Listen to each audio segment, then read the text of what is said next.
बिस्मिल्लाहिर्रहमानिर्रहीम। अस्सलामु अलैकुम वरहमतुल्लाह। नाज़रीन, मोहम्मद कुरैशी आपकी खिदमत में सऊदी अरब के अहम अखबारात और ज़राए से हासिल होने वाली कुछ अहम मालूमात के साथ हाज़िर खिदमत है। नाज़रीन, वीडियो की मज़ीद डिटेल में जाने से पहले जो हज़रात फर्स्ट टाइम मेरे चैनल पर आए हैं, मैं उनसे गुजारिश करूँगा कि काइंडली मेरे चैनल को लाइक, सब्सक्राइब और बेल नोटिफिकेशन को ओपन कर लें ताकि हर नई आने वाली खबर अब तक बर वक्त पहुँच सके। नाज़रीन, सऊदी अरब में मेहनत के कवानीन तब्दील हो रहे हैं। नए कवानीन का इतलाक़ 15 मार्च 2021 से किया जाएगा। नए कवानीन के तहत गैर मुल्की कारकुनों को ये सहूलत हो गई है कि वो बेहतर काम के लिए मकामी लेबर मार्केट में अपने पेशे से मुतल्लिक रोज़गार तलाश करके वहाँ मुआहिदा करें। नए कवानीन में कफ़ालत सिस्टम की जगह वर्क एग्रीमेंट की अहमियत होगी। मुलाजमत के मुआहिदे की पासदारी करना वीकेंड के लिए लाजमी अमर करार दे दिया गया है। मौजूदा कानून के तहत आजिर और अजीर के माबैन किए जाने वाले मुआहिदे को किसी भी इख्तलाफ में कानूनी दस्तावेज़ की हैसियत हासिल होगी। इसलिए मुआहिदा मुलाजमत पर दस्तखत करने से पहले लाजिम है कि शराइत को अच्छी तरह समझ लिया जाए ताकि बाद में किसी किस्म की दुश्वारी ना हो। नाज़रीन, KSA करंट इवेंट्स के कायरीन की जानिब से फेसबुक पर और ट्विटर पर और यूट्यूब पर मुख्तलिफ मौदूआत पर सवालात अरसाल किए गए हैं, जिनके जवाबात मरवजा कानून की रोशनी में दिए जा रहे हैं। फेसबुक से अल्ताफ़ हुसैन साहब का सवाल है कि 1 साल पहले मेरा हरूब लगा था, मैं पाकिस्तान किस तरह जा सकता हूँ? आपके लिए जवाब है जनाब कि सऊदी अरब में गैर मुल्की कारकुनों के लिए लाजमी है कि इकामा कवानीन पर अमल करें। कानून के मुताबिक गैर मुल्की कारकुनों के लिए लाजमी है कि अपने कफ़ील या इदारे के अलावा किसी और जगह काम ना करें। मौजूदा कवानीन के मुताबिक ऐसे गैर मुल्की जो अपने कफ़ील या इदारे के अलावा कहीं और काम करते हैं जिसके वो बाकायदा अजीर सिस्टम से इजाज़त नहीं लेते, वो कानून की खिलाफ वर्जी के मुर्तकिब होते हैं। ऐसे कारकुन जो अपने कफ़ील या इदारे से फ़रार हो जाते हैं, इनके खिलाफ हरूब फ़ाइल किया जाता है। जिस कारकुन का हरूब फ़ाइल हो गया हो, उसे चाहिए कि वो फौरी तौर पर अपने कफ़ील से रब्ता करके उसे 2 हफ्ते के अंदर कैंसिल कराए। बसूरत दीगर इसकी फ़ाइल को फ्रीज़ कर दिया जाता है और कारकुन को ब्लैक लिस्ट की कैटेगरी में शामिल कर दिया जाता है।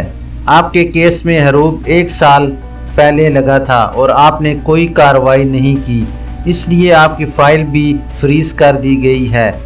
जिस कारकुन की फ़ाइल फ्रीज़ हो जाए, इसके तमाम सरकारी मामलात रुक जाते हैं, जिनमें इकामे की तजदीद, खुरूज ओहदा या फ़ाइनल एग्ज़िट वगैरह भी नहीं लग सकता।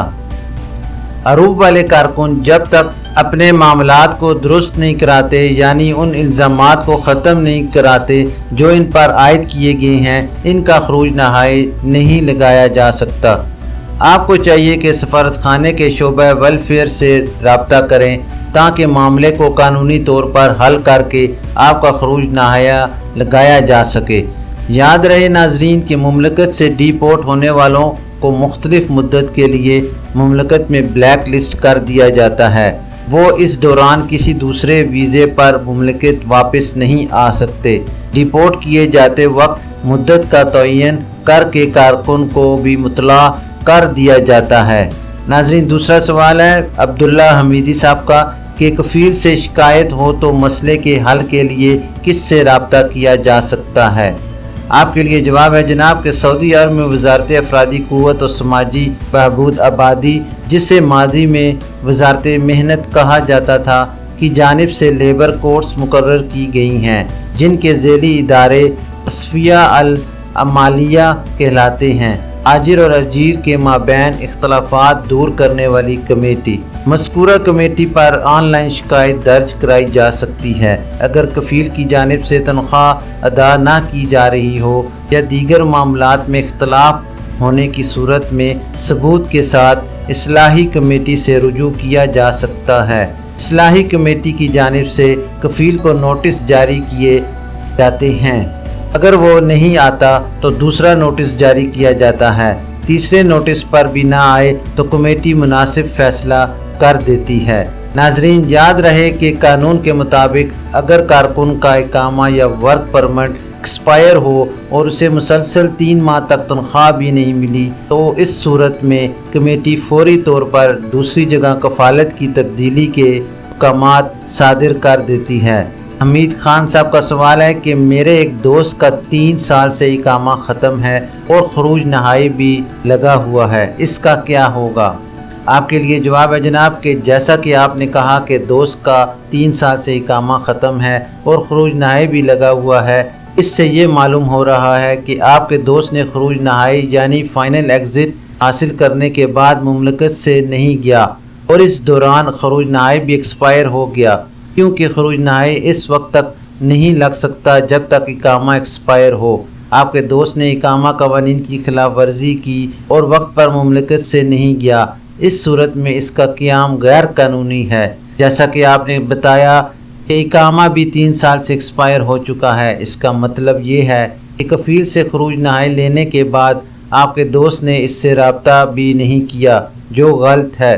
اگر آپ کے دوست کو جانا نہیں تھا تو اسے چاہیے تھا کہ خروج نہائی ویزے کے بعد دی جانے والی 60 دن کی مدت کے اندر اسے کینسل کرانے کے بعد اقامہ تجدید کرواتا، مگر ایسا نہیں ہوا۔ بہتر ہوگا کہ آپ کفیل سے رابطہ کریں اور اقامہ تجدید کرانے کے بعد دوبارہ خروج نہائی لگوائیں۔ یاد رہے، خروج نہائی کینسل نہ کرانے پر 1000 ریال جرمانہ عائد ہوتا ہے، جو ادا کرنا ضروری ہے۔ ناظرین، یہ تھی ابھی تک کے لیے سعودی عرب میں رونما ہونے والی خاص تبدیلیاں اور ان کی اپڈیٹ۔ انشاءاللہ نیکسٹ بلیٹن میں ملتے ہیں خاص اور معلوماتی خبر کے ساتھ۔ ویڈیو ختم کرنے سے پہلے میں تمام نئے آنے والے حضرات سے گزارش کروں گا کہ کائنڈلی میرے چینل کو لائک، سبسکرائب اور بیل نوٹیفیکیشن کو اوپن کر لیں تاکہ ہر نئی آنے والی خبر آپ تک بر وقت پہنچ سکے۔ اپنا خیال رکھیے اور دوسروں کا بھی۔ اللہ حافظ۔